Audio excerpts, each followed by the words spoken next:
இங்கே ஒருத்தர் நடுராத்திரியில் ஹோட்டலில் தங்க வர்றாரு. அவர் நடுராத்திரியில் வந்தாலும் பரவாயில்லன்னு அங்கே ஒரே ஒரு பொண்ணு தான் அவருக்கு வேண்டியது எல்லாமே பண்ணிக்கிட்டு கொடுத்துட்ருக்கா.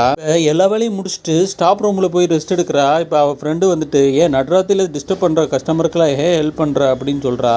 அதுக்கு அவள் கஸ்டமர் வந்தால் தான் நம்மளுக்கே வேலை இருக்கும், அவங்க தான் நம்மளுக்கு கடவுள்னு அப்படின்னு சொல்லிட்டு அடுத்த நாள் அவர் ரூமு காலி பண்ணிட்டு இருக்காரு. அப்போ இவ தான் போயிட்டு அவருக்கு ஹெல்ப் பண்ணிக்கிட்டு இருக்கா. அப்போ ரூமில் ஒரு கவரை விட்டுட்டு போயிடுவார். அது என்னன்னு பார்த்தா அதுக்கு லட்சக்கணக்கில் பணம் இருக்குது. உடனே ஓடி போய் அவன்கிட்டயே கொடுத்துட்றான் அந்த பணத்தை.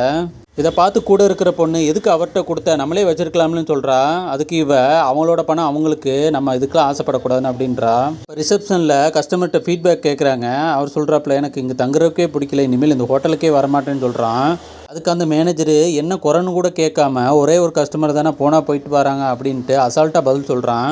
அவருக்கு கோவம் அதிகமாகி இனிமேல் நீ மேனேஜராக இருக்க இங்கே தகுதி இல்லை, அதுக்கு அந்த பொண்ணு தான் லாக்கி அப்படின்னு சொல்லி அந்த பொண்ணை கூப்பிட்றான். சொல்கிறதுக்கு நீங்கள் யார் அப்படின்னு மேனேஜர் கேட்குறான். அப்போ மாஸ்க்கை கழட்டி பார்த்தா அவர் தான் அந்த ஹோட்டலோட ஓனரேவும். அது தெரியாமல் கஸ்டமர் நினச்சி திமிரா பேசியிருப்பான்.